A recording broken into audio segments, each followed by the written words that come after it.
The nurse was fired from the hospital after being accused of negligence with a Millionaire patient. 3 months later, there was a luxury car near her humble home. The rhythmic beeping of cardiac monitors echoed through the pristine corridors of St. Raphael Medical Center. Emma Carter moved with practiced efficiency between patients' rooms, her crisp white uniform a stark contrast against her olive skin and dark hair pulled back in a neat bun. At 31, she carried herself with the quiet confidence of someone who had found her true calling. "Ms. Carter, they need you in the East Wing. Mr. Parker's stats are fluctuating again," called Sarah Thompson, the head nurse whose silver-streaked hair and commanding presence had guided Emma since her first day 8 years ago. Emma nodded, quickly finishing her notes before heading toward the VIP section of the cardiology department. The East Wing was unofficially known as Millionaire's Row, where private rooms the size of small apartments housed the elite of New York society. "How bad is it?" Emma asked, falling into step beside Sarah. "Nothing critical yet, but Dr. Reynolds wants his star patient monitored closely." Sarah lowered her voice. "And between us, the family is making a fuss again. Apparently, the regular nurse isn't attentive enough for their liking." Emma suppressed a sigh. The Parker family's reputation for being demanding was well known throughout the hospital. Robert Parker, 78-year-old real estate tycoon and philanthropist, had been admitted 3 weeks ago with severe cardiac arrhythmia. His condition was stable but precarious, requiring constant monitoring. "I'll take care of it," Emma said simply. "I know you will. That's why I recommended you." Sarah squeezed her shoulder. "Just remember, these people aren't used to hearing no about anything." As Emma approached the private suite, she could hear raised voices. A woman with impeccable blonde highlights and a designer suit was berating a young nurse whose eyes had welled with tears. "Completely unacceptable. Do you have any idea who my father-in-law is? I want someone competent in charge of his care. Immediately." Emma stepped forward. "I'm Emma Carter, cardiology specialist. I'll be taking over Mr. Parker's care." She kept her voice professional but firm. "Jenny, would you please update me on the patient's status?" The young nurse gratefully rattled off the vital signs while the well-dressed woman, Stephanie Brooks, according to the chart, watched with narrowed eyes. "And you believe you're qualified to handle my father-in-law's care?" Stephanie asked, looking Emma up and down. "I've been specializing in cardiac care for 8 years, Mrs. Brooks. I graduated top of my class and have assisted in over 200 cardiac procedures." Emma met her gaze steadily. "Mr. Parker will receive my utmost attention." Something in Emma's calm confidence seemed to momentarily disarm Stephanie, who merely nodded curtly before clicking her way out on expensive heels. Inside the private room, monitors surrounded a frail figure in the bed. Robert Parker's once commanding presence had been diminished by illness, his skin papery and pale against the luxurious Egyptian cotton sheets. Yet his eyes, when they opened at Emma's approach, remained sharp and assessing. "Another new face," he commented, his voice surprisingly strong. "They keep changing my nurses like socks." "I'm Emma Carter, Mr. Parker. I'll be your primary nurse from now on." She checked his IV line with practiced movements. "How's your pain level today?" "Manageable," he said, watching her work. "Where are you from, Emma Carter?" "Born and raised in Queens," she answered, noting his heart rate normalizing as they spoke. "My parents still live there." "And what do they do?" Emma hesitated only briefly. "My father was a construction worker. He's retired now. My mother worked as a laundress." She expected the usual reaction from wealthy patients. A subtle withdrawal, a faint condescension. Instead, Robert Parker's eyes crinkled with genuine interest. "And they produced a cardiac specialist. They must be very proud. They sacrificed everything for my education," Emma said simply, adjusting his medication drip. "I was fortunate to receive a merit scholarship for my specialization." Over the next few weeks, Emma's shifts were rearranged to make her Robert Parker's exclusive nurse. What began as routine care evolved into something unexpected. The old man was sharp-witted despite his condition, eager to hear about Emma's day, her patients, and her views on everything from hospital administration to city politics. "You remind me of someone," he told her one evening as she checked his vitals. "Someone I knew long ago." Emma smiled, used to his occasional bouts of nostalgia. "Someone good, I hope." "Yes," he said softly, his gaze distant. "Someone very good indeed." She didn't notice Stephanie Brooks watching from the doorway, eyes narrowed at their easy rapport. The next morning, Dr. Jonathan Reynolds, the hospital's director and head of cardiology, summoned Emma to his office. Tall and distinguished with prematurely silver hair, Reynolds had a reputation for brilliance matched only by his ambition. "Emma, I understand you've developed quite a connection with Mr. Parker," he said, gesturing for her to sit. "I provide him the care he needs, Dr. Reynolds." Of course, he smiled, though it didn't reach his eyes. "The Parker family is very important to this hospital. Their donations funded our new research wing." "I understand, sir." "Good. Then you understand why we need to be particularly attentive to their concerns." He leaned forward. "Mrs. Brooks has expressed some worries about her father-in-law becoming too attached to you." Emma kept her expression neutral. "I maintain strictly professional boundaries, Dr. Reynolds." "I'm sure you do." His tone suggested otherwise. "Just remember your position here. Not everyone gets the opportunity to work at St. Raphael's, especially those from humble backgrounds." The thinly veiled threat hung in the air between them. That evening, Emma found Robert examining a small gold medallion that caught the light as it dangled from his fingers. "A family heirloom?" she asked, noting how his weathered fingers caressed the engraved surface. "Something like that," he murmured, quickly tucking it away. "Emma, would you do an old man a favor? My personal physician left some papers in my study at home. I'd like you to retrieve them for me, privately." The request was unusual, but the earnestness in his eyes made Emma nod. "Of course, Mr. Parker. When would you like me to go?" "Tomorrow morning I'll have my driver meet you." He gripped her hand suddenly, his fingers surprisingly strong. "You're the only one I can trust with this, Emma. Remember that?" Later that night, as Emma walked to her car in the staff parking lot, she felt a presence behind her. Turning quickly, she caught a glimpse of a tall figure disappearing behind a column. The sense of being watched followed her home to her modest apartment, where she absent-mindedly touched the simple silver medallion she always wore beneath her uniform, her good luck charm. Since childhood, unknown to Emma, forces were already in motion that would shatter her carefully built life and reveal secrets buried long before she was born. The sleek black town car waited exactly where Robert had promised. Emma glanced at her watch.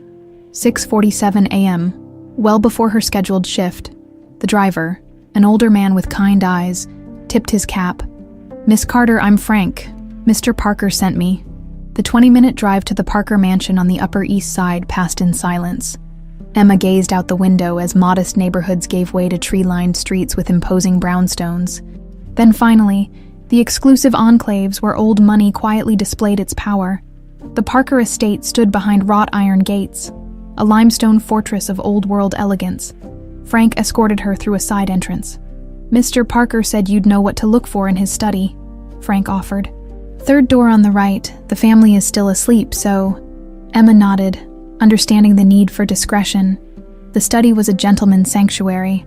Leather-bound books, a massive mahogany desk, and the lingering scent of expensive cigars. On the desk sat a manila envelope marked "Confidential" as she reached for it. Her eyes caught a framed photograph. A younger Robert stood beside two young men, his sons, presumably. The taller one had his father's commanding presence, while the younger possessed a carefree smile and eyes that seemed oddly familiar. A creak outside the door sent her heart racing. She quickly tucked the envelope into her bag and moved toward the exit. "Finding everything you need." Stephanie Brooks blocked the doorway, her silk robe and perfect early morning makeup suggesting she'd been awake and waiting. "Mrs. Brooks? Mr. Parker sent me to retrieve some medical documents." At this hour, how dedicated. Stephanie's smile never reached her eyes. Strange he didn't mention it to the family. "I'm just following my patient's instructions." Emma tried to step past her. Stephanie didn't budge. "You know, I've been watching you with my father-in-law. Quite the connection you've developed. I treat all my patients with respect, I'm sure. But Robert seems unusually attached to you." Stephanie tilted her head. "A nursing school scholarship, an accelerated specialization. You've come a long way from Queens." The implied accusation hung in the air. Emma felt her cheeks flush. "If you'll excuse me, I need to return to the hospital." "Of course." Stephanie finally stepped aside. "Just remember, Miss Carter, The Parker family has built its fortune by recognizing when someone is overreaching. Back at St. Raphael's, Emma found Robert awake and alert, watching the door as if expecting her. "You got it?" he asked. She handed him the envelope. "Mr. Parker, if this is something that concerns your family, it concerns many things." He patted her hand. "In time, Emma, first. I need to be certain." His eyes strayed to the silver medallion that had slipped out from beneath her uniform. "That's a beautiful piece," he said quietly. "Family heirloom." Emma tucked it back. "Just a good luck charm. I've had it since I was little." Robert's expression changed subtly. "May I see it?" Hesitantly, she removed the chain and placed the medallion in his palm. His fingers trembled as he traced the intricate pattern on its surface. "Where did you get this?" His voice had dropped to a whisper. "My parents said it was with me when I came to them. I was adopted," she explained. She, surprised at herself for sharing this with a patient, Robert closed his eyes briefly, then returned the medallion. Before he could speak again, the door opened, and Dr. Reynolds entered with Stephanie close behind. "Mr. Parker, how are we feeling today?" Reynolds's professionally warm tone didn't match his cool glance at Emma. "Ready to go home, Jonathan," Robert replied. "Miss Carter takes excellent care of me." "So I've heard." Reynolds checked the monitors. "Still, your latest EKG shows some irregularities. We should adjust your medication." Emma frowned. "The readings were stable this morning." Reynolds' smile tightened. "Perhaps you missed something. Mrs. Brooks mentioned you were out on an errand earlier." The implication was clear. She'd neglected her duties. Emma started to protest, but Robert interrupted.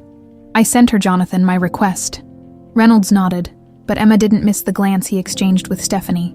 "Nurse Carter, prepare a 40 ml dose of cardizem," Reynolds instructed, writing the order. Emma checked the chart, alarm bells ringing in her mind. "Dr. Reynolds? Mr. Parker's current dosage is 30 ml. The jump to 40 seems... Are you questioning my orders, Nurse Carter?" Reynolds' voice carried just enough edge to draw attention from a passing orderly. "No, sir, I'm confirming them." Emma kept her voice steady as she prepared the medication. She'd document her concerns afterward. As protocol required, Robert watched the exchange with shrewd eyes, but remained silent as Emma administered the higher dose. By that evening, Emma was finishing her shift when alarms erupted from Robert's room. She sprinted down the hall, reaching him seconds before the code team. "He's in V-fib," she called out, immediately starting chest compressions. The next minutes blurred into controlled chaos. Reynolds arrived, barking orders. Stephanie hovered in the doorway, her face a mask of concern that didn't quite reach her eyes. Eventually, they stabilized Robert, but he remained unconscious. "What happened?" Reynolds demanded, scanning the chart. His blood pressure dropped suddenly after the medication change. Emma reported, "You administered the cardizem." Reynolds' tone was oddly pointed. "Yes, exactly as ordered." Something in his manner made Emma add, "As witnessed by the floor nurse." Reynolds' jaw tightened. "We'll need to review everything, Mrs. Brooks is understandably concerned about the quality of care her father-in-law received today." The next morning, Emma was called to the administration office. Sarah Thompson waited outside, her face grave. "They're saying you administered the wrong dose," Sarah whispered. "There's no record of Reynolds ordering 40 ml. That's impossible. I documented everything. The order shows 30 ml in the system. Your override to 40 is the only record." Ice filled Emma's veins. "That's not what happened." "I know." Sarah squeezed her arm. "But it's your word against the hospital directors." Inside the office, Reynolds sat beside the hospital administrator, and a woman Emma recognized as legal counsel. Stephanie Brooks stood by the window. "Miss Carter," the administrator began, "we're investigating a serious medication error that occurred under your care." "There was no error," Emma stated firmly. "Dr. Reynolds ordered the dosage increase himself." Reynolds shook his head sadly. "Emma, I understand you're under pressure, but Mr. Parker's chart clearly shows I maintained the 30 ml dose. The system logs your override." "That's not possible." Emma's voice rose. "You specifically ordered 40 million. I questioned it. Are you suggesting Dr. Reynolds would intentionally harm a patient?" Stephanie interjected. "Or that hospital records were somehow altered?" The room fell silent. "Put that way," Emma's claims sounded paranoid. "We've reviewed your work history. the administrator continued. Several incidents of challenging authority, questioning established protocols. I advocate for my patients, Emma said, realizing how futile this battle had become. St. Raphael's cannot risk patient safety, he concluded. We're terminating your employment, effective immediately. The Board of Nursing will receive our report regarding the medication error. You're taking away my license. Emma felt the room spin, based on records that were changed. Please clear your locker today, the administrator continued as if she hadn't spoken. Security will escort you. As Emma walked the long corridor for the last time, clutching a box with her few possessions, she caught sight of Sarah's sympathetic face and the averted gazes of colleagues she'd worked alongside for years. Outside, rain began to fall, soaking through her thin jacket. Her fingers found the silver medallion at her throat, her supposed good luck charm. For the first time in her career, Emma Carter wept, not knowing that the medallion connecting her to a past she'd never known had just set in motion both her destruction and her eventual redemption. 3 months could change everything. Emma stared at the rejection email, her 15th with numb acceptance. This one, like all the others, contained vague regrets about not being the right fit, despite her impressive qualifications. No one mentioned the incident at St. Raphael's directly. They didn't need to. The tiny apartment she now shared with her mother in Queens felt suffocating. Medical journals she once devoured lay untouched on the coffee table. Her scrubs and stethoscope remained packed away in a box she couldn't bring herself to open or discard. Emma, honey, her mother's voice, weakened by years of chronic bronchitis, called from the bedroom. Did you eat something? Yes, Mom, she lied, closing her laptop. Just finishing up some applications. Patricia Carter sat propped against pillows, oxygen tubes circling her face. At 63, she looked a decade older, her body worn from years of hard work and inadequate health care. The irony wasn't lost on Emma, a cardiac specialist who couldn't properly care for her own mother. Any luck today? Patricia asked, then immediately began coughing. Emma adjusted her oxygen flow and checked her pulse. Nothing yet, but something will come through. Her mother squeezed her hand. I'm so sorry. Sweetheart, after everything you worked for, don't worry about me. Emma forced a smile. How's your breathing today? The routine check gave Emma something to focus on. Besides her dwindling savings and mounting bills, her mother's medication alone cost nearly $300 a month, money they no longer had. After ensuring her mother was comfortable, Emma grabbed her tote bag. I'm heading to the market. Need anything special? Just you, safe and home soon.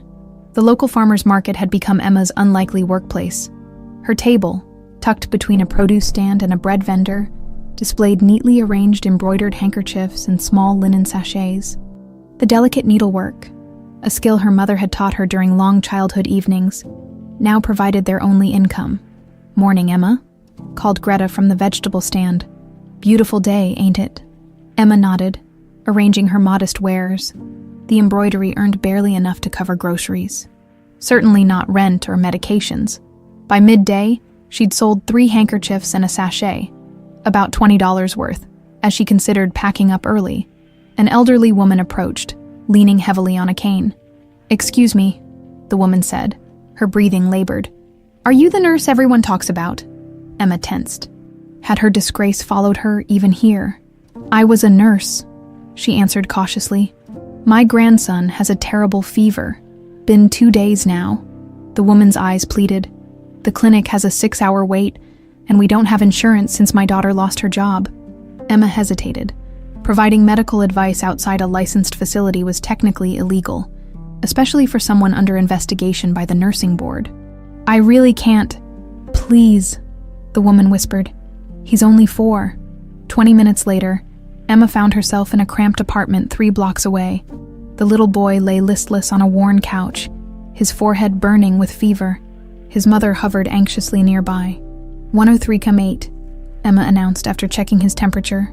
A quick examination revealed swollen tonsils and telltale white spots. It looks like strep throat. He needs antibiotics.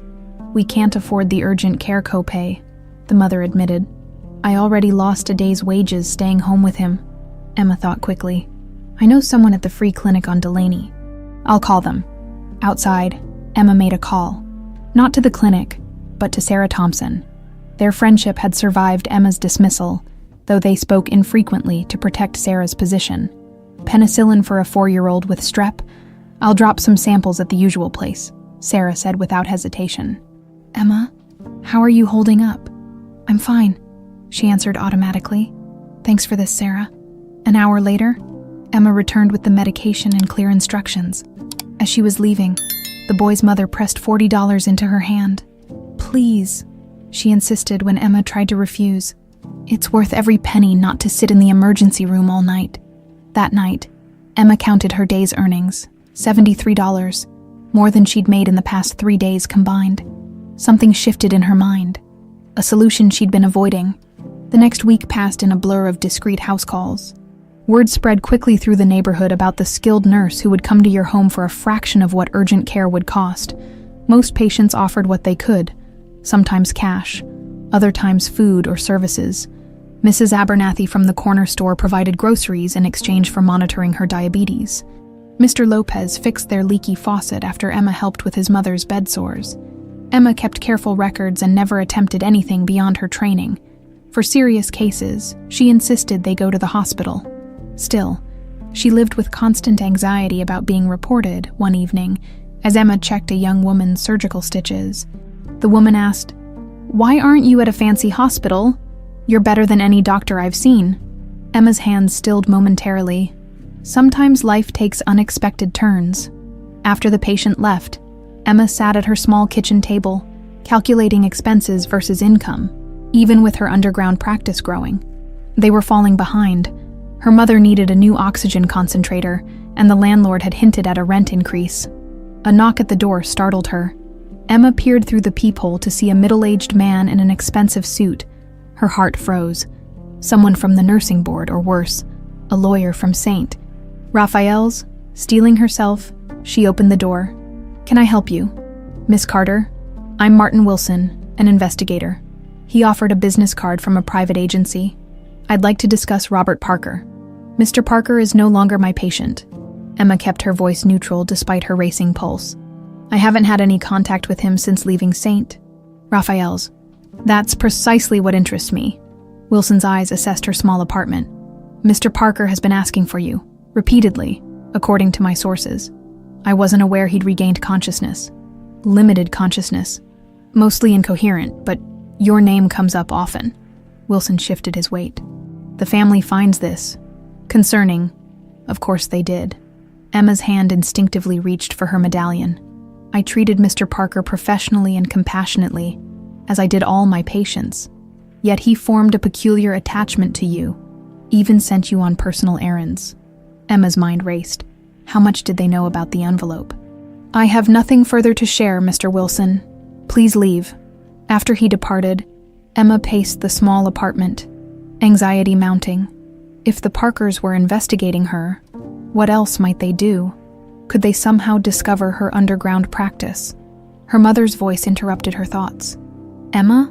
Who was that man?" Emma hadn't realized Patricia was awake and listening. Just someone asking questions about a former patient.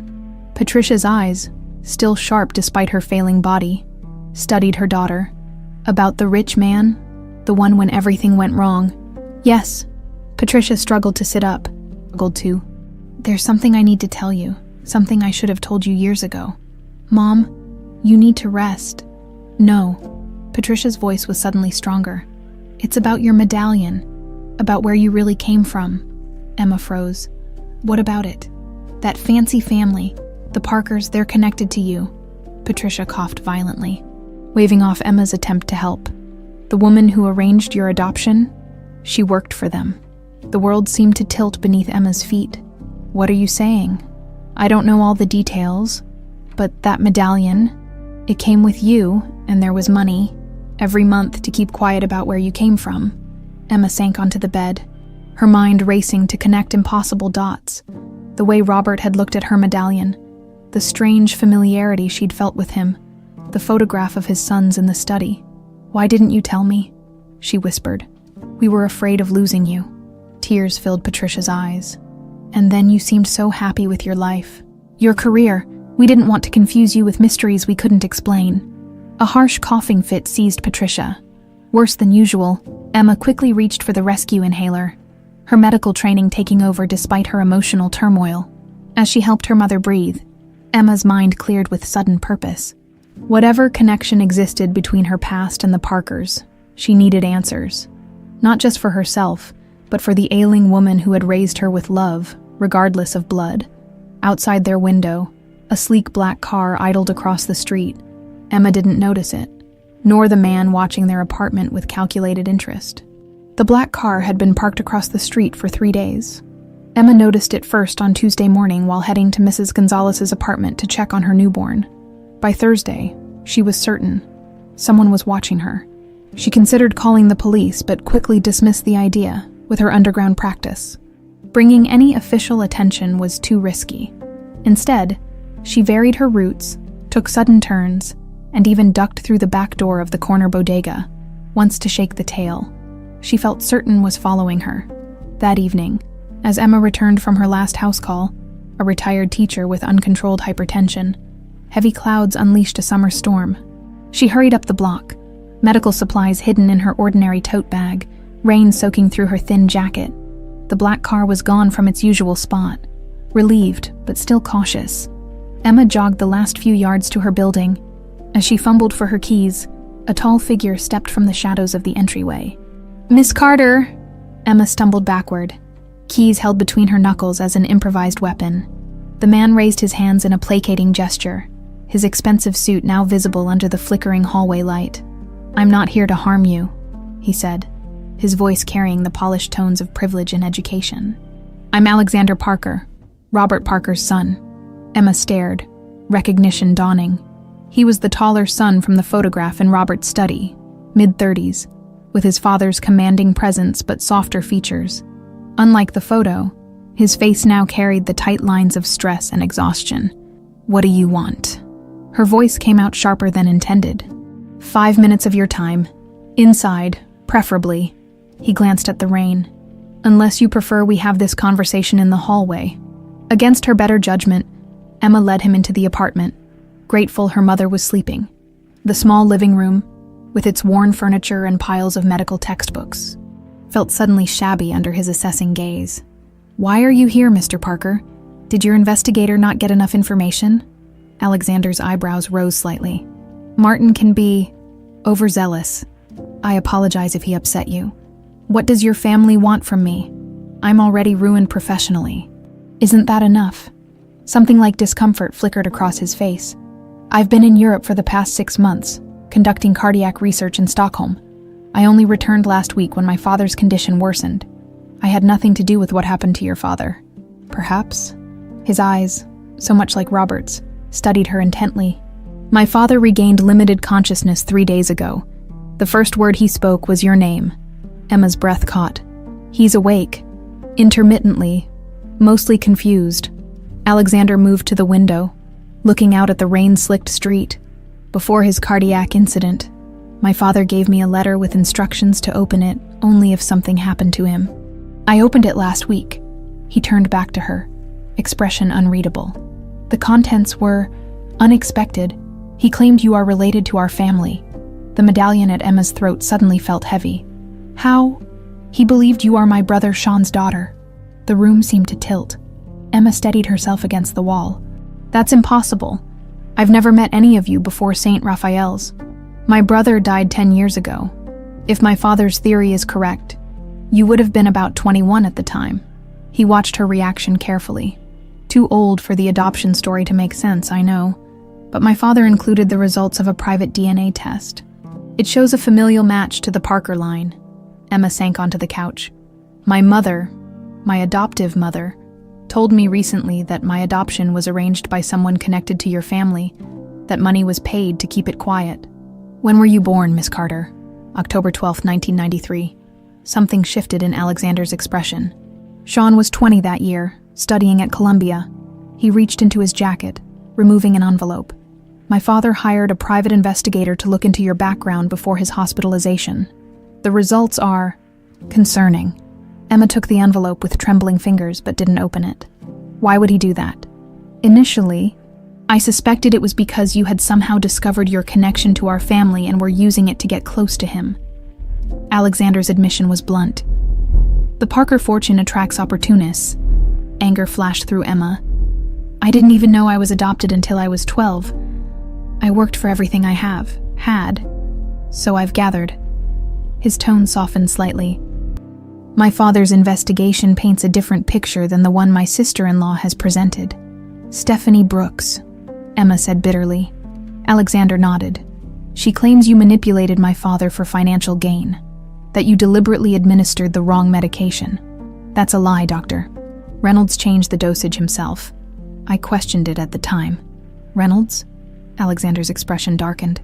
He and Stephanie have become quite close in my absence. The implication hung in the air between them. Emma's mind raced, connecting dots. You think they deliberately sabotaged your father's treatment? And framed me for it? I don't know what to think, Alexander admitted. That's why I'm here. I need to understand what happened. And my father clearly trusted you. Emma opened the envelope, scanning the contents. Pages of background information on her life, her education, her work at St. Raphael's, and at the back, a DNA report confirming a first-degree relation to the Parker family. This is impossible, she whispered. I would have been told. Not if someone wanted to keep your existence a secret. Alexander moved closer, his voice dropping. My brother Sean died in a car accident 10 years ago. He'd been driving recklessly, according to the police report, but my father began questioning that narrative recently. Why? He wouldn't say, just that he'd discovered inconsistencies. Alexander hesitated. May I see your medallion? Emma's hand flew to her throat. How do you know about that? My father mentioned it in his letter, said it was identical to one he gave Sean on his 18th birthday. Slowly, Emma removed the chain and handed him the silver medallion. Alexander examined it, then pulled out his phone and showed her a photograph. In it, a young man with a carefree smile, Sean Parker, wore an identical medallion. This doesn't prove anything, Emma said, but her voice lacked conviction. It could be coincidence. In my experience, Miss Carter, coincidences rarely stack this high. Alexander returned the medallion. My father wanted to tell you himself. He was planning to publicly acknowledge you after his 80th birthday. Once his new will was finalized, the implications hit Emma like a physical blow. You think Stephanie found out? And took steps to prevent it? Alexander's voice hardened. With Reynolds' help, Emma stood abruptly, pacing the small room. This is insane. I can't be a Parker. I'm Emma Carter, a nurse from Queens. You can be both, Alexander said quietly. DNA doesn't lie. No, but people do. She faced him squarely. Why should I trust you? Your family destroyed my career, my reputation. Now you appear with wild claims about my parentage. Alexander met her gaze steadily. I understand your skepticism. I shared it initially. That's why I've spent the last 3 days observing you. You were following me. Emma felt a surge of indignation. I needed to see who you really are, away from Raphael's. A hint of admiration crept into his voice. An underground medical practice serving those who can't afford proper care, at significant legal risk to yourself, not the actions of someone motivated by greed. Before Emma could respond, a harsh coughing from the bedroom interrupted them. Alexander raised an eyebrow. My mother, Emma explained, already moving toward the sound. She has chronic bronchitis, made worse by years working with harsh chemicals. Alexander followed, stopping in the doorway as Emma tended to Patricia, helping her with the oxygen mask and checking her vitals with practiced efficiency. Better, Emma asked softly when the coughing subsided. Patricia nodded weakly, then noticed Alexander. Her eyes widened with recognition, though she'd never met him. You look just like your father, she whispered. I saw him once, years ago, when he came to check on Emma. Emma froze. What? When? You were about 5, Patricia admitted. He watched you playing in the park, made sure we were taking good care of you. Alexander and Emma exchanged stunned glances. The revelation added another layer to the already complex puzzle. We should continue this conversation tomorrow, Alexander said, moving toward the exit. I'll come by in the morning. There's more you need to know. After he left, Emma sat beside her mother's bed, mind whirling with questions. If what Alexander said was true, if she was truly Sean Parker's daughter, then everything she believed about herself was built on a foundation of secrets and lies. And somewhere in those secrets might lie the truth about what really happened to Robert Parker the day her life fell apart. Emma barely slept. She spent most of the night sorting through a battered shoebox her mother directed her to from the top shelf of the hall closet. Inside, beneath faded birthday cards and school photos, lay an envelope yellowed with age. "Your adoption papers," Patricia had whispered before finally drifting to sleep. "And the other things, the things they gave us." The official documents were straightforward. An adoption finalized through a private agency that, according to a quick internet search, had closed 15 years ago. But it was the other items that kept Emma awake. A bank statement showing monthly deposits of $2,000 from an obscure holding company called KP Enterprises, dating back to her infancy. A handwritten note with instructions never to seek information about Emma's biological parents. And a photograph of a young woman with Emma's eyes, holding a newborn, on the back. Written in elegant script, "Megan and Baby, October 1993. Morning light was filtering through the blinds when Alexander's knock came. Emma opened the door, still wearing yesterday's clothes. "You didn't sleep," he observed. "Would you?" She let him in, gesturing to the kitchen table where she'd laid out her discoveries. "My mother gave me these." Alexander examined each item carefully, his expression darkening when he reached the photograph. "This woman, Megan. She worked for my family, a household assistant my mother hired. Your mother, Catherine Parker." Emma recalled seeing the name in newspaper articles about various charity functions. "Yes," Alexander's jaw tightened. "She died 4 years ago, pancreatic cancer. Was she involved in whatever happened?" "I'm beginning to think so." He tapped the KP Enterprises statement. "These initials match my mother's. Catherine Parker." Emma poured them both coffee in chipped mugs. "Tell me about Sean, my father, apparently." Alexander's face softened with memory. "Sean was 4 years younger than me. Brilliant but restless. Creative. He wrote poetry.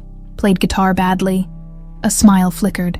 "He was the dreamer while I was the responsible one. Medical school. Carrying on the family legacy. What happened to him? Officially, he lost control of his car on a rainy night. Crashed into a tree." Alexander's voice grew distant. "He'd been erratic in the months before. Distracted. Secretive. My parents assumed drugs. It was 2014. He was 31, and he'd always been adventurous." Emma did the math quickly. "I would have been 21. Yes, whatever happened between Sean and your mother, Megan, would have been years earlier." Alexander hesitated. "My father's investigator believes Megan was let go from our household sometime in 1993. Your birth year." The implications hung between them. Emma sipped her coffee, mind racing. "So your mother knew about me, arranged my adoption, paid my parents to keep quiet." "It appears so. But why? The Parkers aren't exactly the first wealthy family to have an illegitimate child." "That's what I can't figure out," Alexander admitted. "Why the secrecy? Why not just support you openly, or at least acknowledge you to Sean?" Emma's phone buzzed with a text. "Sorry, I need to check this. I have patients." "Patients." Alexander raised an eyebrow. "You're still practicing." Emma gave him a defiant look. "People in this neighborhood need medical care they can't afford. I help where I can." She read the message. Mrs. Alvarez's son's fever was worse, and quickly texted Sarah about possibly getting pediatric antibiotics. "I have to go," she said, grabbing her tote bag and the makeshift medical kit she'd assembled from supplies Sarah had been smuggling her. Alexander stood. "I'll come with you." "Absolutely not. These people trust me. A stranger in an expensive suit would terrify them." "Then I'll wait here. There's more we need to discuss." Emma hesitated, glancing toward her mother's room. "I'll keep an eye on her," Alexander promised, his voice gentling. "I am a doctor. Remember." Against her better judgment, Emma agreed and hurried out. Alexander spent the morning alternating between checking on Patricia, who remained asleep, and examining Robert's investigation files more thoroughly. The private detective had been thorough, tracing Emma's life from her adoption through her nursing career. Her scholarships, her accolades, her exemplary work record, all documented meticulously. What struck Alexander most was the detective's notes about Emma's patients at St. Raphael's, Interviews with former patients revealed a consistent pattern: extraordinary empathy, brilliant diagnostic instincts, and an obsessive attention to detail regarding medication and treatment protocols. Exactly the opposite of someone who would make a careless medication error. His phone rang. Sarah Thompson, the head nurse he'd quietly contacted yesterday. "I've been reviewing the medication logs," Sarah said without preamble. "Something's not right. The electronic record shows Emma entering the 40 mg dose as her decision, but I spoke with the pharmacy tech who prepared it. He clearly remembers Dr. Reynolds specifying 40 mg verbally. Can the tech testify to that? He's afraid. Reynolds is powerful, and the tech needs this job." Sarah paused. "There's more. The security cameras in your father's room were supposedly malfunctioning that day." "Conveniently," Alexander muttered. "Except the hospital's security system backs up to a secondary server for insurance purposes. Those files are automatically archived off-site." Alexander sat straighter. "Can you access them?" "Not directly, but I know someone in it who owes me a favor." Sarah's voice lowered. "This is my career on the line, Dr. Parker. I understand, and I'll make sure you're protected, Sarah." After hanging up, Alexander noticed Patricia watching him from the bedroom doorway, leaning heavily on a walker. "You look just like your father did when he was younger," she said, making her way slowly to a chair. Alexander helped her sit.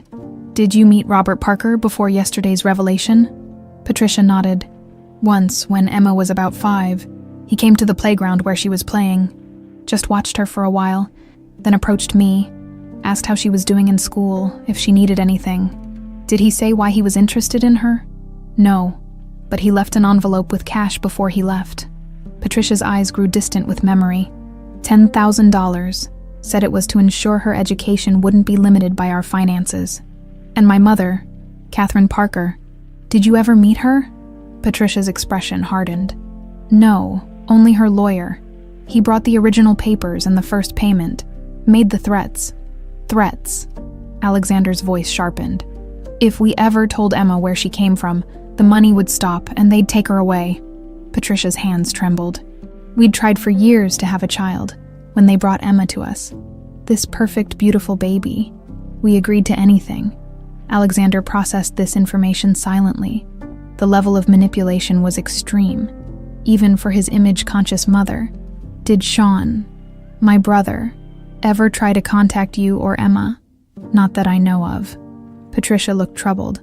"The lawyer said her parents had died, that she had no family left." Alexander was formulating his next question when the apartment door burst open. Emma rushed in, face flushed. "We have a problem," she announced, dropping her bag. "Mrs. Alvarez's neighbor saw Reynolds leaving their building just after I left.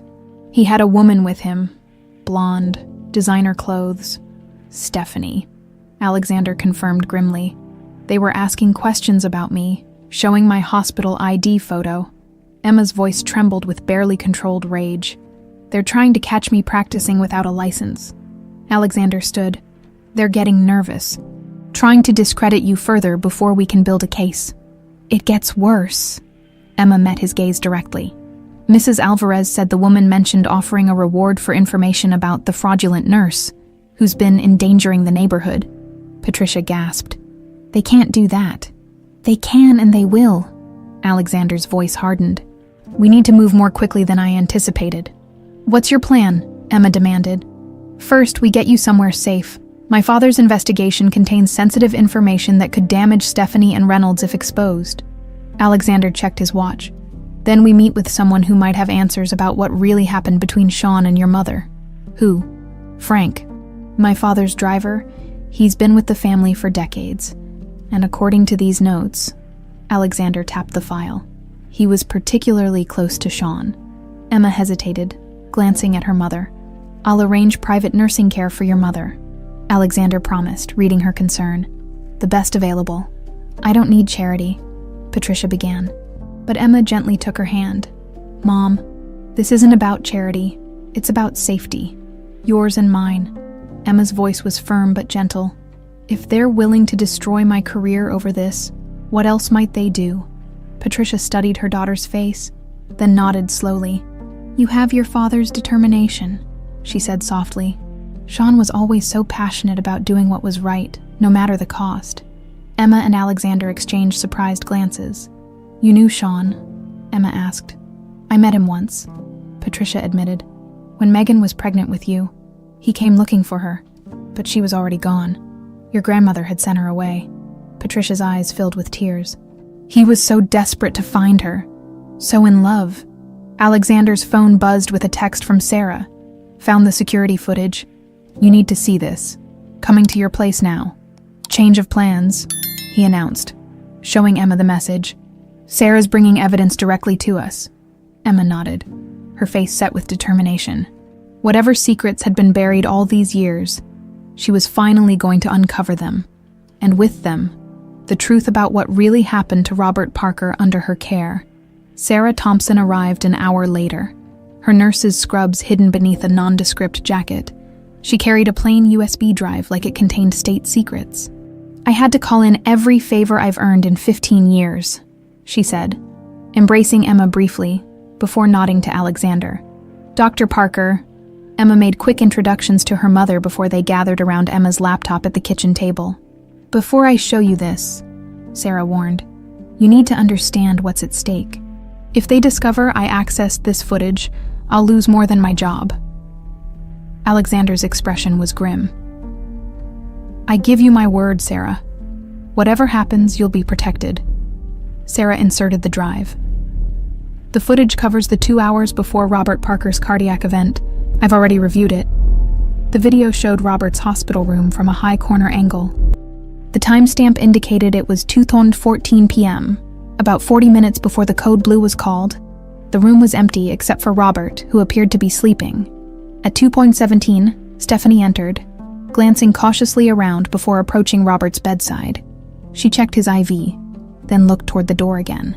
"She's waiting for someone," Emma murmured. At 2:19, Dr. Reynolds entered, carrying what appeared to be a medication bag. He and Stephanie spoke briefly, their backs to the camera. Reynolds then removed something from his pocket and added it to the IV drip, while Stephanie adjusted the electronic monitoring equipment. "They're tampering with his medications," Alexander said, his voice tight with controlled fury, "and the monitoring system." At 2:23, they both left. The room remained empty until 2:31, when Emma entered to perform her regular check. The footage clearly showed her surprise at the readings, her quick examination of Robert, and her concerned adjustment of the equipment. "I knew something was wrong," Emma said. The readings didn't match his presentation. At 2:37, Reynolds returned with Emma, now visibly giving instructions. Emma could be seen questioning him, gesturing to the chart. Reynolds pointed firmly at the medication bag. His body language authoritative, Emma reluctantly administered the medication, carefully documenting everything before leaving. At 2:52, Robert began showing signs of distress. By 2:56, he was in full cardiac arrest, and Emma rushed in to begin resuscitation efforts. Sarah paused the footage. The metadata shows this video was never reviewed by hospital security. Someone marked it as equipment malfunction and buried it. The room fell silent as they absorbed the implications. Alexander was the first to speak. "This is attempted murder," he said flatly. "They deliberately induced cardiac arrest in my father." "But why?" Patricia asked from where she sat watching. "What could be worth attempting to kill your own father-in-law?" "Control of Parker Enterprises," Alexander replied. "With my father incapacitated and me out of the country, operational control would fall to Stephanie as the only adult family member actively involved in the business." "There's more," Sarah said quietly. "When I was getting this footage, I found something else." She opened another file, an email from Reynolds to the hospital board, dated just 2 days before Robert's incident. The message requested board approval for a lucrative partnership between St. Raphael's and a pharmaceutical company called NovaCare Therapeutics. The proposal would grant NovaCare exclusive testing rights for experimental cardiac medications at the hospital in exchange for substantial funding. NovaCare is a subsidiary of Parker Enterprises, Alexander explained, his expression darkening. "A research division my father was planning to sell because their trials weren't yielding results. Reynolds must have convinced Stephanie they could save it and make themselves rich in the process," Emma added. Sarah nodded. "Reynolds has been pushing clinicians to enroll more patients in NovaCare trials. The pressure's been intense. Emma stood abruptly, pacing the small kitchen. So they tried to kill Robert to gain control of Parker Enterprises and push through the NovaCare deal. But why frame me? Why not just let his death appear natural? Alexander's eyes met hers. Because of what my father discovered about you. The apartment fell silent as the pieces clicked into place. If Robert acknowledged me as Sean's daughter, Emma began, you'd be entitled to a significant portion of the Parker fortune. Alexander finished. Stephanie couldn't risk that. She needed you discredited and removed from the picture entirely. Patricia's frail voice broke the silence. All these years, I thought we were protecting Emma by keeping her adoption secret, but we were just helping that woman bury the truth. Emma knelt beside her mother's chair. You did protect me. You gave me a home, an education, love. That's what matters. Your mother's right, though, Alexander said. My mother, Catherine, went to extraordinary lengths to hide your existence, not just from the public, but from Sean himself. But why? Emma asked. What was so terrible about Sean having a child? Alexander hesitated. I think it has to do with Logan. Who's Logan? Stephanie's son. He's 19 now, which means, Alexander calculated quickly, Stephanie would have been pregnant with him around the same time your biological mother was pregnant with you. Emma's eyes widened. You think Sean was involved with both women? It's possible. Sean and Stephanie dated briefly before she married my older half-brother James, Logan's official father. Alexander ran a hand through his hair. James died when Logan was 5. Cancer. Stephanie has been part of the family business ever since. So if I appeared as Sean's legitimate child, Logan's position as the youngest Parker heir would be threatened, Alexander confirmed. Especially if there were questions about his paternity. Sarah, who had been examining the files further, suddenly straightened. There's something else here you need to see. She pulled up another document, a DNA comparison. This was in a folder marked confidential on the same server. It's a paternity test for Logan Brooks, comparing his DNA to Sean Parker's. And, Alexander leaned forward, negative match. Sean wasn't Logan's father. Emma absorbed this information, her medical mind working through the implications. So Stephanie has been positioning her son as a Parker heir when he's not actually related to your family at all. It seems that way, Alexander said quietly. Which means her entire claim to the Parker fortune rests on a lie. And if Robert learned this while investigating Emma's connection to Sean, Sarah began, he would have cut Stephanie and Logan out completely. Alexander finished. No wonder she was desperate enough to attempt murder. Emma returned to the table, studying the photographs in the file. Her eyes lingered on one showing a young, smiling woman with a baby. My mother, she whispered.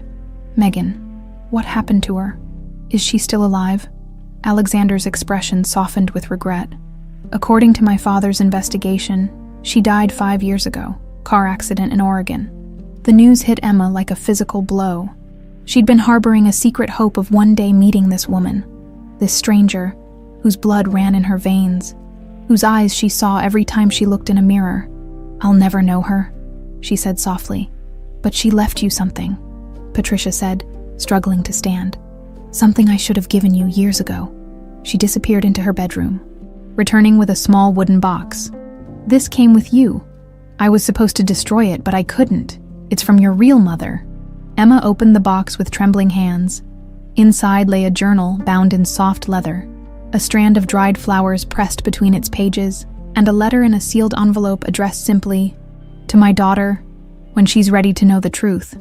As Emma's fingers touched the envelope, she felt an almost electric connection to this woman she'd never known. This mother who had been forced to give her away, but had somehow found a way to reach across time and speak to her. I'll give you some privacy, Alexander said. Standing, Sarah and I will go over the security footage again. Prepare it for the authorities. Emma barely heard him. Her world had narrowed to the letter in her hands. The answers to questions she hadn't even known to ask until days ago. Read it, Patricia encouraged, her eyes bright with unshed tears. It's time you knew who you really are. With a deep breath, Emma broke the seal and unfolded the pages. The handwriting was flowing and elegant, the ink slightly faded with age. My dearest daughter, it began. If you're reading this, then you're finally ready to know the truth about your birth, about your father, and about the great love that created you, a love that not even the powerful Parker family could destroy. Emma's hands trembled as she read her mother's words. I was 22 when I came to work at the Parker mansion, fresh out of college with an art history degree that wouldn't pay the bills. I took the position as Mrs. Parker's personal assistant. The pay was excellent, the work straightforward. What I never expected was Sean. He was different from the rest of them. Warm, genuine, with a laugh that could light up even the coldest rooms of that massive house. We tried to keep our feelings secret, knowing his mother would never approve of the help. For 6 beautiful months, we lived in our own private world of stolen moments and whispered promises. When I discovered I was pregnant, Sean was overjoyed. He wanted to marry me immediately. Family expectations be damned. He even gave me his precious medallion, the one I've left for you, as a promise that we'd be a family. But Catherine Parker discovered our secret. I was dismissed immediately, told that a substantial settlement awaited if I disappeared quietly and terminated the pregnancy. When I refused, things turned ugly. Catherine had evidence fabricated claiming I'd stolen from the family. She threatened to have me imprisoned if I didn't comply with her demands. Sean was sent to Europe suddenly on family business. Catherine told him I'd accepted money to leave, that I'd never really loved him. By the time he returned and discovered the truth, you had already been born, and I had been forced to sign the adoption papers. I have spent every day since then searching for you, fighting the army of lawyers the Parkers set against me. Sean never stopped looking for me, never stopped believing in our love. The medallion you wear is the twin to his. He never took his off, hoping it would somehow lead him back to us. The letter continued, detailing Megan's years-long fight against the Parker family's influence, her brief reconnection with Sean shortly before his death, and her hope that one day her daughter would know the truth. Emma wiped tears from her cheeks, looking up to find Alexander watching her from the doorway, his expression solemn. She found him again, Emma said. Just before he died. Alexander nodded. The accident that killed Sean. It never made sense. He was a careful driver. Despite his wild reputation, my father suspected there was more to the story.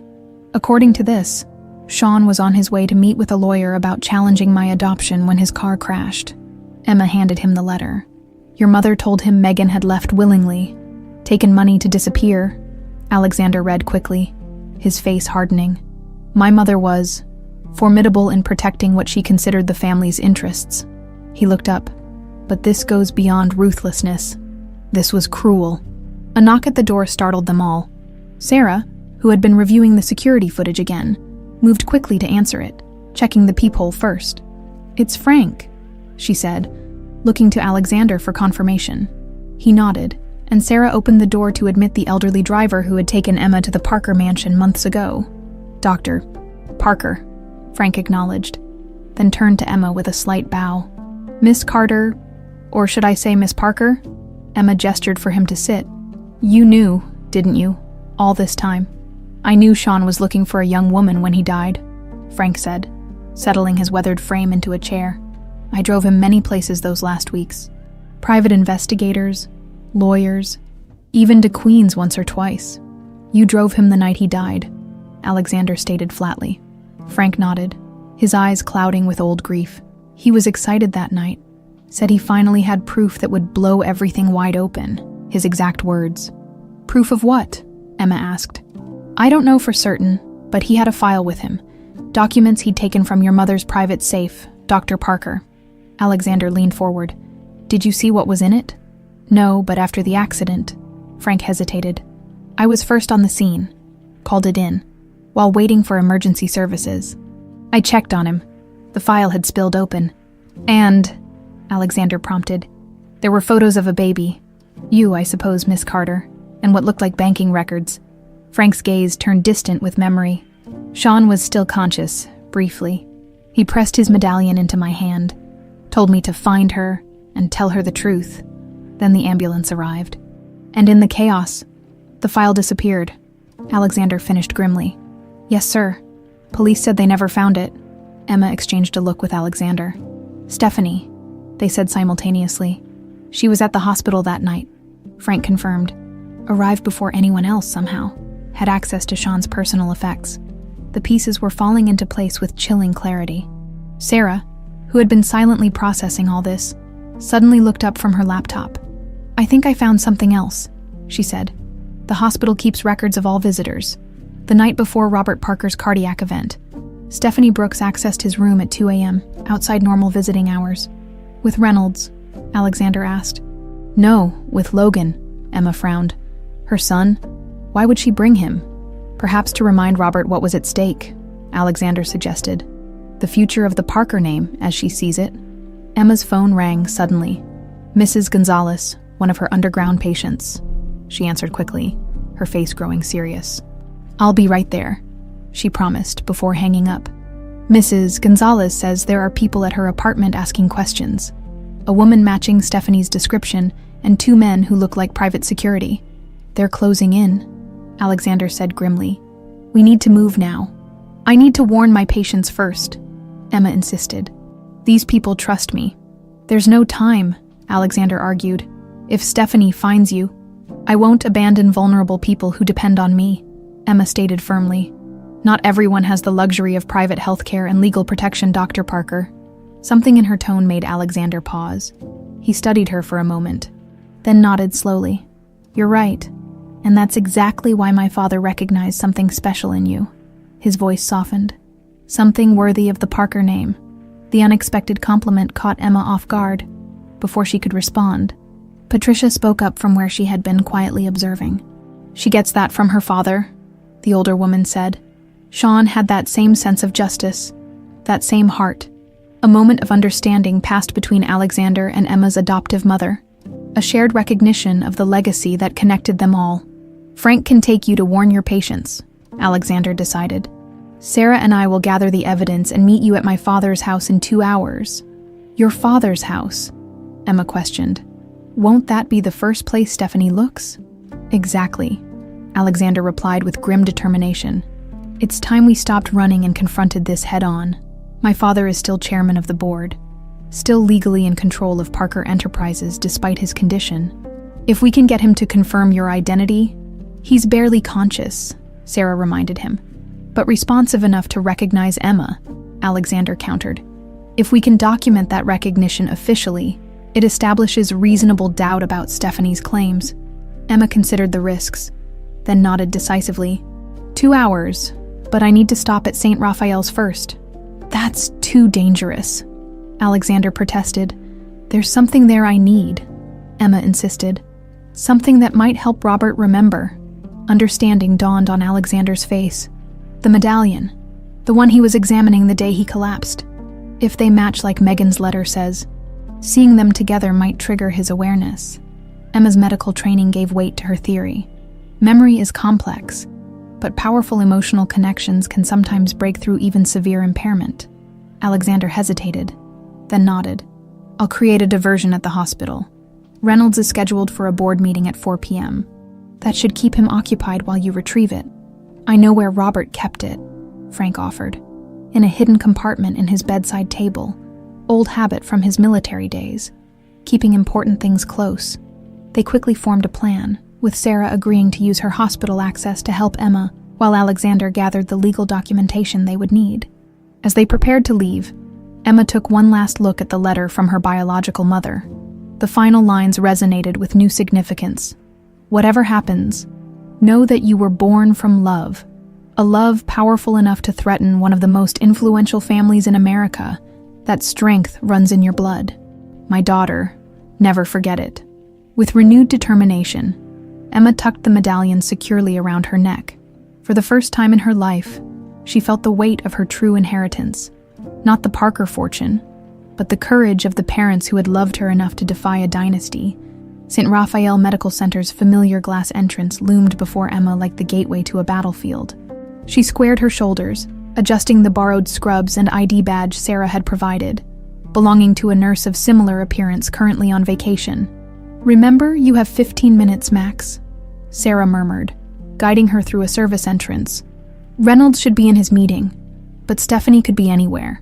They navigated the back corridors, avoiding the main nursing stations where Emma might be recognized. The VIP floor was eerily quiet when they arrived, with only a single nurse at the central desk, focused on her computer. "Wait here," Sarah whispered, approaching the desk with a manufactured question about medication protocols. As the nurse turned to check something, Emma slipped past, heart pounding. Robert Parker's room number had changed. A security measure, Alexander had explained, but Frank's instructions led her to the correct door. She hesitated only briefly before entering, prepared for the worst. The sight that greeted her was somehow both expected and shocking. Robert lay motionless, surrounded by monitors, looking far frailer than when she'd last seen him. His once commanding presence had diminished to a shadow. Emma moved silently to his bedside, medical training automatically assessing his condition. His breathing was labored but stable, vitals maintained by the array of equipment surrounding him. "Mr. Parker," she whispered, touching his hand gently. "It's Emma." No response. She hadn't really expected one. Moving quickly to the bedside table, she located the hidden compartment Frank had described, a small recess behind the drawer that opened with gentle pressure on the right spot. Inside lay the gold medallion, identical to the silver one she wore except for its material, and a small engraving on the back. "To Sean, my son, find your own path. ARP." As Emma reached for it, Robert's monitors suddenly beeped with increased activity. His eyes fluttered open, unfocused but searching. "Emma." His voice was barely audible. A dry whisper. She moved closer, instinctively taking his hand. "I'm here, Mr. Parker." His fingers tightened weakly around hers. "Found you, Sean's girl." "Yes," she confirmed, emotion tightening her throat. "I know the truth now." A ghost of a smile touched his lips before his eyes drifted closed again. The monitors stabilized, showing he'd fallen back into unconsciousness. Emma quickly pocketed the gold medallion and turned to leave, only to find Stephanie Brooks blocking the doorway. Well, Stephanie said, her carefully maintained composure barely masking her fury. "The disgraced nurse returns to the scene of her crime." Emma kept her voice steady. "The only crime committed here was against your father-in-law, by you and Dr. Reynolds." "Such imagination," Stephanie laughed coldly. "An illegal entry, wearing a stolen ID. You really are determined to destroy yourself, aren't you?" "We have the security footage," Emma stated bluntly. "The real footage showing you and Reynolds tampering with Robert's medication." Something flickered in Stephanie's eyes, brief uncertainty, before her mask of confidence returned. "Footage that mysteriously appeared after being declared corrupted? No one will believe that. They will when it's accompanied by Robert's official statement acknowledging me as Sean's daughter." This hit home. Stephanie's perfect veneer cracked, revealing the desperation beneath. "He's barely conscious, hardly competent to make such declarations. Yet coherent enough to recognize me," Emma countered, "to remember the truth he discovered." Stephanie moved further into the room, letting the door close behind her. "And what truth is that? Some fantasy about Sean and a housemaid. How pathetically cliché." "You knew," Emma realized, studying Stephanie's reaction. "You knew about me all along. Catherine told me everything when I married James." Stephanie's voice hardened. "Insurance," she called it. "Knowledge to protect the family interests against complications. Like Sean finding his child," Emma guessed. "Or discovering that Logan isn't his son after all." The direct hit landed with precision. Stephanie's composed facade completely shattered. "Don't you dare mention my son," she hissed. "Logan is more deserving of the Parker name than you could ever be. But he's not a Parker by blood," Emma pressed. "And you've built your entire position on that lie." Stephanie moved with unexpected speed, blocking Emma's path to the door. "You think you can just appear after 30 years and claim what belongs to my son, what I've spent decades securing? I don't want your money," Emma said truthfully. "I want justice. For myself, for Sean, for Megan, and for Robert." "How noble," Stephanie sneered. "But I don't believe you. No one walks away from billions, especially not someone from your background." Before Emma could respond, the door opened again. This time, a young man entered, tall, with carefully styled hair and expensive clothes that somehow didn't quite suit him. His eyes, wide with confusion, moved between the two women. "Mom, what's going on?" Logan Brooks asked. "The security guy you sent said it was urgent." Emma immediately recognized the setup. Stephanie had summoned her son deliberately to witness whatever was about to unfold. "Logan, call security," Stephanie ordered. "This woman is the nurse who nearly killed your grandfather. She's broken in to finish the job." The young man hesitated, studying Emma with uncertain eyes. "She doesn't look like a killer." "Appearances deceive," Stephanie insisted, moving to the emergency call button by Robert's bed. "She's dangerous and unstable," Emma addressed Logan directly. "Your mother and Dr. Reynolds deliberately sabotaged your grandfather's treatment and framed me for it. They did it to prevent him from changing his will to include me, Sean Parker's daughter." Logan's expression shifted from confusion to disbelief. "Uncle Sean's daughter. She's lying," Stephanie interjected quickly. "She's invented this preposterous story to claim a share of your inheritance." "Ask her about the DNA test," Emma challenged. "Ask her why Catherine Parker paid my adoptive parents to keep me hidden all these years." Logan turned to his mother, uncertainty creeping into his features.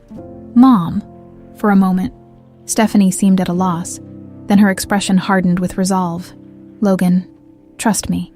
Everything I've ever done has been to protect your future, your position. By attempting murder," Emma pressed, "by destroying my career." "You have no proof," Stephanie snapped, finger hovering over the call button. "Actually, we do." Alexander Parker stood in the doorway, phone in hand. "I've just been on a conference call with the hospital board. They've reviewed the security footage Sarah provided. The real footage showing you and Reynolds tampering with my father's medication." Stephanie's composure completely collapsed. "You can't possibly—" "Reynolds confessed," Alexander continued coldly. "When confronted with the evidence, he folded remarkably quickly. Seems he values his medical license more than his loyalty to you." Logan stared at his mother in horror. "What did you do?" "What I had to do." Stephanie's control finally shattered. "That old man was going to destroy everything I've built, everything I've secured for you." "By acknowledging his granddaughter," Alexander asked pointedly. "By destroying Logan's birthright." Stephanie's voice rose hysterically. "I worked too hard, sacrificed too much to let some nobody from Queens take what belongs to my son." The room fell silent. Logan's face reflected dawning comprehension of the truth he'd never been allowed to see. "Mom," he said quietly, "what exactly did you do to grandfather?" Before Stephanie could answer, hospital security appeared in the doorway behind Alexander. "Perfect timing," Alexander told them. "Please escort Mrs. Brooks to the conference room. The board and police are waiting to speak with her." As security moved toward her, Stephanie's eyes darted desperately around the room, seeking escape, finding none. She lunged suddenly toward Emma with unexpected violence. "You ruined everything!" she shrieked, hands outstretched like claws. Emma sidestepped the attack, her nurse's training allowing her to restrain Stephanie without harming her. The security guards quickly took over, leading the now sobbing woman away. Logan stood frozen, shock evident on his young face. "I had no idea," he whispered. "All these years, she said she was protecting the family legacy. Protecting me." Emma felt an unexpected surge of compassion for this young man, technically her cousin, whose entire identity had just been upended. "She did love you," Emma said gently. "In her way." Alexander stepped forward, placing a hand on Logan's shoulder. "Family is complicated, Logan, but we're still your family." Regardless of blood, as they spoke, a slight movement from the bed caught their attention. Robert Parker's eyes were open again, clearer this time. His gaze moved between them, recognition dawning slowly. "Alexander," he whispered. "You found her." Alexander moved to his father's side. "Yes, Dad. I found Emma." Robert's weathered hand reached out weakly. Emma stepped forward, placing both medallions, gold and silver, in his palm. "Sean's girl," he murmured, a tear tracking down his wrinkled cheek. "You have his eyes. And his heart," Alexander added softly, as Robert drifted back to sleep. Still clutching the medallions, Emma felt something shift inside her, a sense of belonging she'd never known she was missing. Whatever came next, she was no longer alone in her fight for justice. The next 48 hours passed in a surreal blur. Stephanie and Reynolds were formally charged with attempted murder and evidence tampering. The hospital board convened an emergency session to discuss the implications, while lawyers from every corner of the Parker empire scrambled to assess the damage. Emma watched it unfold from a strange middle distance, neither fully part of the Parker world nor separate from it. She'd moved her mother to a private suite in Robert's mansion at Alexander's insistence, though Patricia had protested the unnecessary extravagance, until Emma gently explained the practical benefits for her medical care. On the third morning, Emma sat beside Robert's hospital bed, reviewing his charts. His condition had stabilized remarkably since Stephanie's removal, though he remained largely unconscious, waking only for brief, often confused moments. "Any change?" Alexander asked, entering with 2 coffee cups and dark circles under his eyes. Emma accepted the coffee gratefully. "His numbers are improving. Brain activity is stronger today." Alexander nodded, settling into the chair opposite. "The board meeting is set for 2 o'clock. They want you there." "Why? I'm not family. Not officially." "You are by blood," Alexander countered. "And my father clearly recognized you. That carries significant weight." Emma sipped her coffee, considering, "What about my license? The allegations against me?" Being addressed as we speak, with Reynolds' confession and the video evidence, the nursing board is expediting the review. Alexander's gaze was steady. "Your professional reputation will be restored." "Emma, I promise you that." A soft knock interrupted them. Logan stood hesitantly in the doorway, looking younger than his 19 years in simple jeans and a sweatshirt, a stark contrast to the designer clothes he'd worn previously. "Is it okay if I come in?" he asked, his usual confidence notably absent. Alexander gestured him forward. "Of course." Logan approached the bed, studying his grandfather's face. "The doctors downstairs said he's doing better." "He is," Emma confirmed. "His body is healing. It's just a matter of time before—" A sudden change in the monitors interrupted her. Robert's breathing pattern shifted, his eyelids fluttering. "Grandfather." Logan leaned closer. Robert's eyes opened slowly, clearer than they had been since before the incident. His gaze moved from Logan to Alexander, then settled on Emma with unmistakable recognition. "All here," he murmured, voice weak but coherent. "Good." Emma quickly checked his vitals, professional training taking over. "Mr. Parker, do you know where you are?" "Hospital." His lips curved slightly. "And it's Robert to families, Emma." Alexander moved to the other side of the bed. "Dad, how much do you remember?" "Enough." Robert's hand moved weakly toward Emma. "The medallions."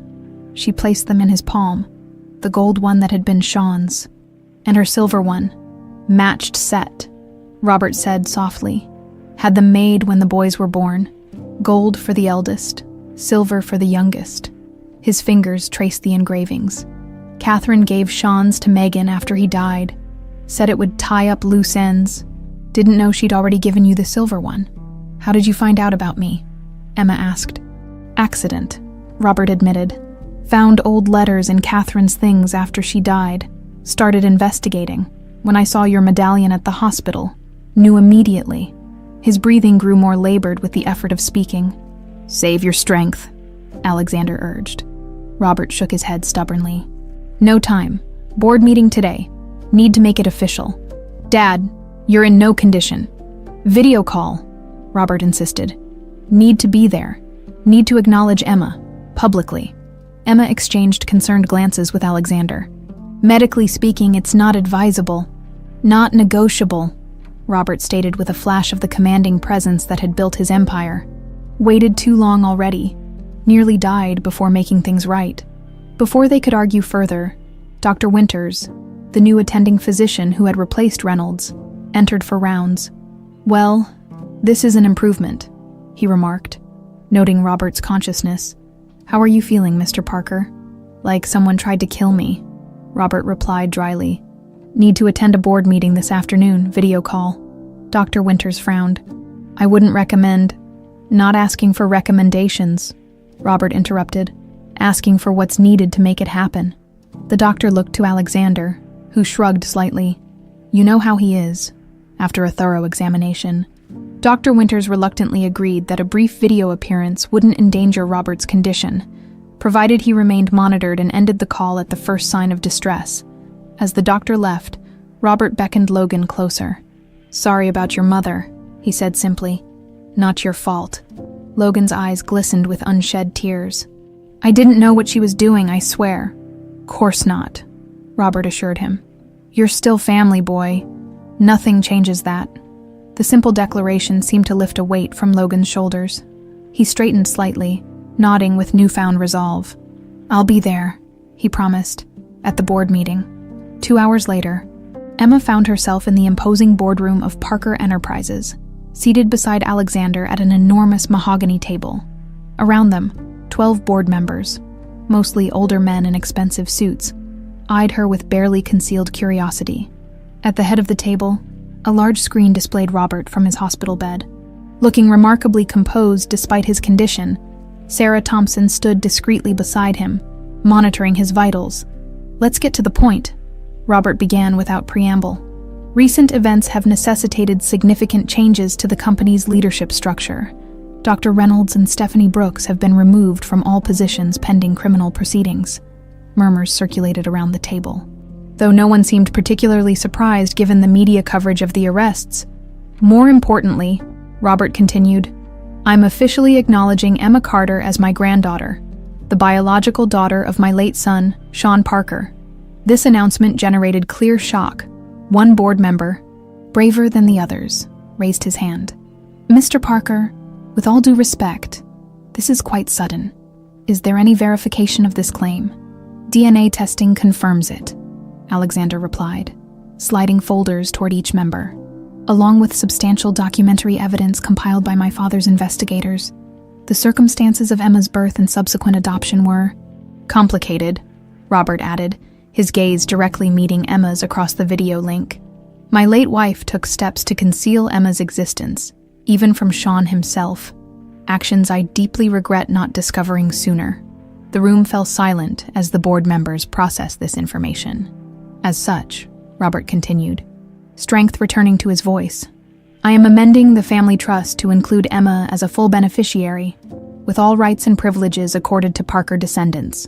One of the older board members cleared his throat. "And what of Mrs. Brooks's son, Logan?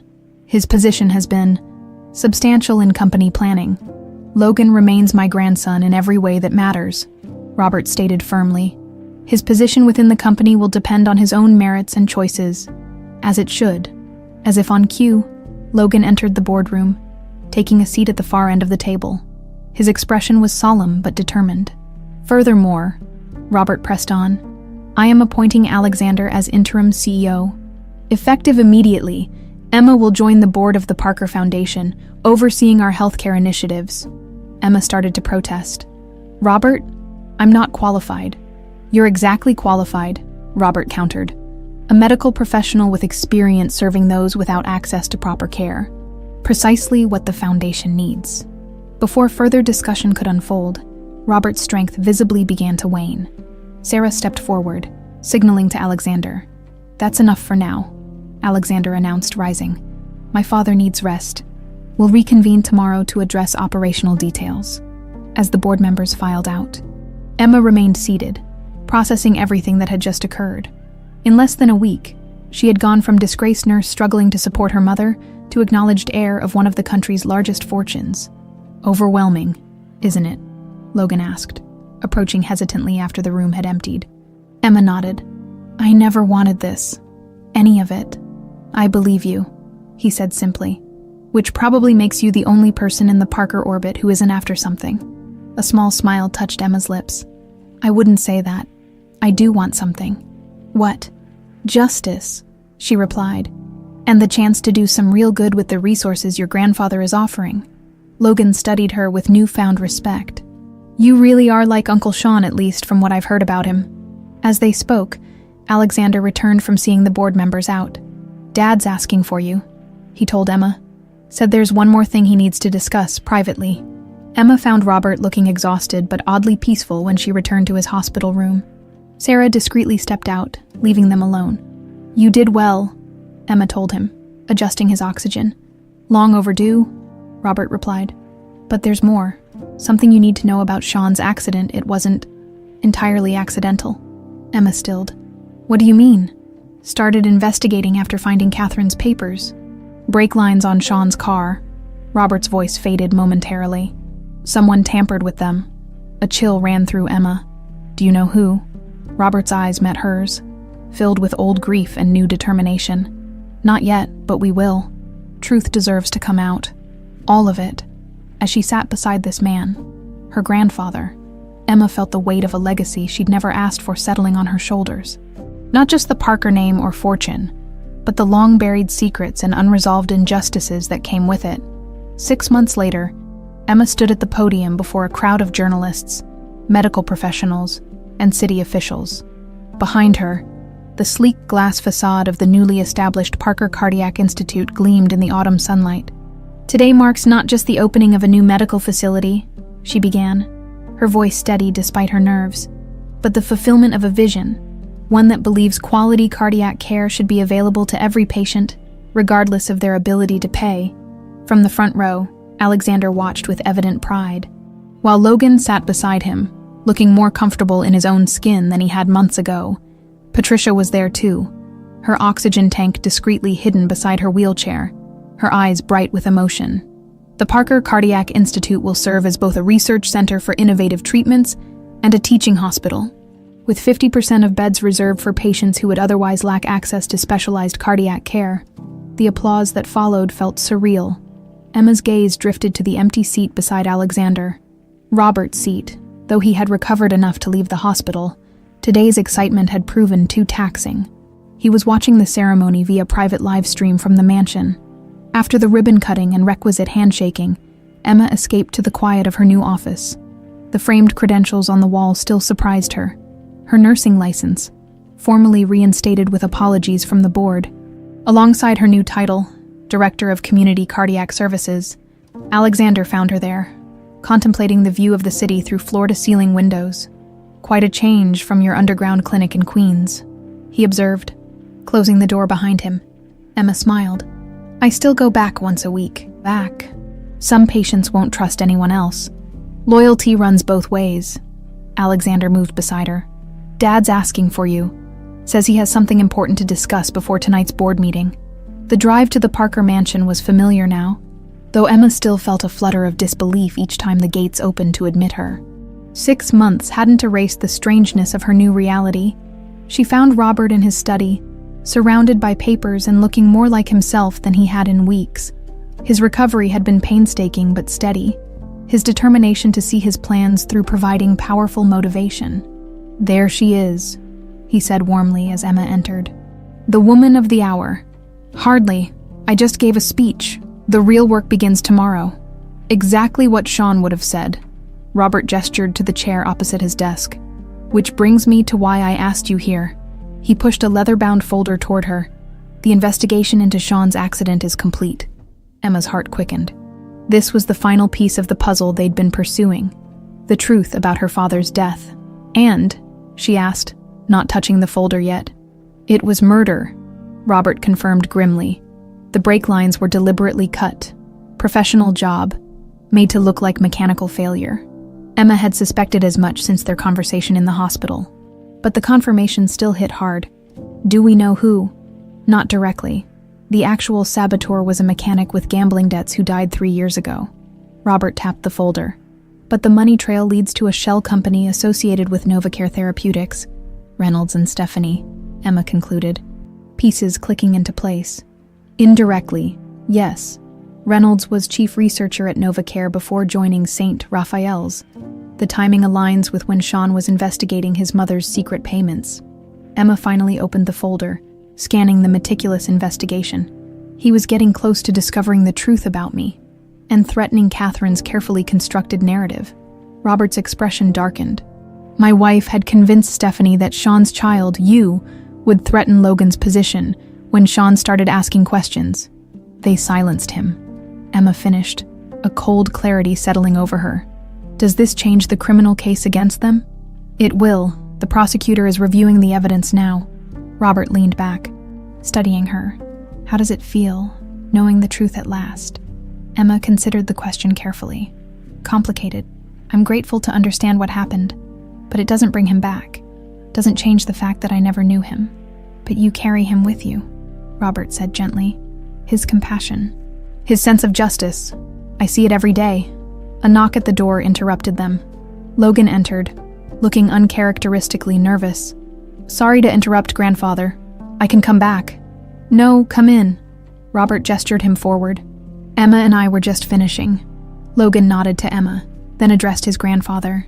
"I wanted to talk to you about something, about my future at Parker Enterprises." Robert's eyebrow rose. "Go on." "I don't want to be on the executive track anymore." Logan spoke quickly, as if fearing interruption. "I've been volunteering at the Institute in patient services, and I want to apply to nursing school." The announcement clearly surprised Robert. Emma tried to hide her own shock. "Nursing?" Robert repeated. "I know it's not what Mom planned for me," Logan continued, his words tumbling out. "But after everything that happened, seeing what Emma does, how she connects with patients, I want that kind of purpose." A smile slowly spread across Robert's face. Sean would have approved. "You're not disappointed?" Logan asked uncertainly.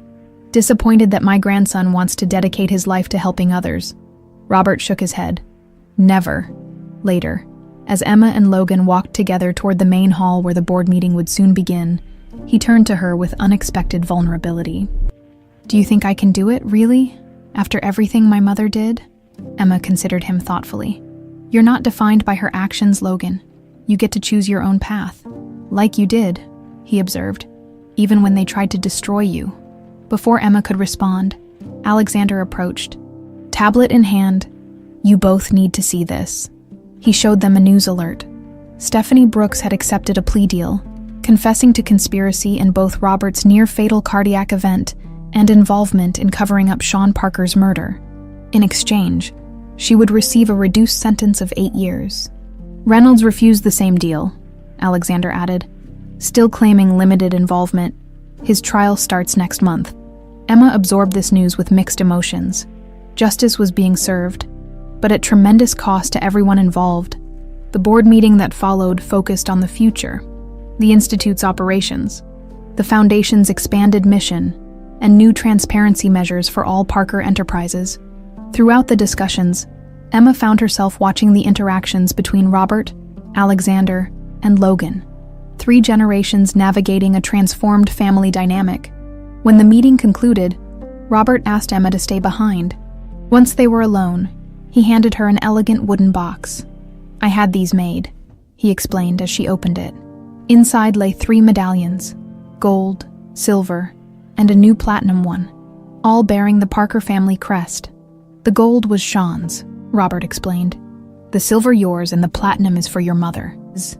Patricia, she may not be a Parker by blood, but she raised you with love and values that put our privileged upbringing to shame." Emotion tightened Emma's throat. This would mean the world to her. "Family isn't just blood," Robert said simply. "It's who stands by you, who shapes you. Patricia is as much family as anyone born to the Parker name." As Emma prepared to leave, Robert added, "There's one more thing. I've established a research fund in Megan's name, dedicated to improving cardiac care for underserved communities." The thoughtful gesture, honoring the woman who had given birth to her, brought unexpected tears to Emma's eyes. "Thank you." That evening, Emma stood on the balcony of her new apartment. The city lights spread before her. She held the 3 medallions, feeling their weight, the weight of the past, present, and future they represented. Her phone buzzed with a text from Alexander. "Dinner tomorrow. Dad wants to discuss expanding the Institute model nationally." The message was followed by another. "Also, I'd just like to have dinner with you." Emma smiled, sensing the careful shift in their relationship from reluctant allies to something with potential for more. Her gaze returned to the medallions. The Parker legacy had been built on wealth and power, often wielded ruthlessly. But perhaps, through her, it could be transformed into something else. A legacy of healing, of justice, of compassion. She clasped the silver medallion around her neck, where it had always belonged, not as a symbol of wealth or status, but as a connection to the father she'd never known, and the mother who had fought to protect her. The truth had nearly destroyed her, but in that destruction, she had found not just her true identity, but her true purpose.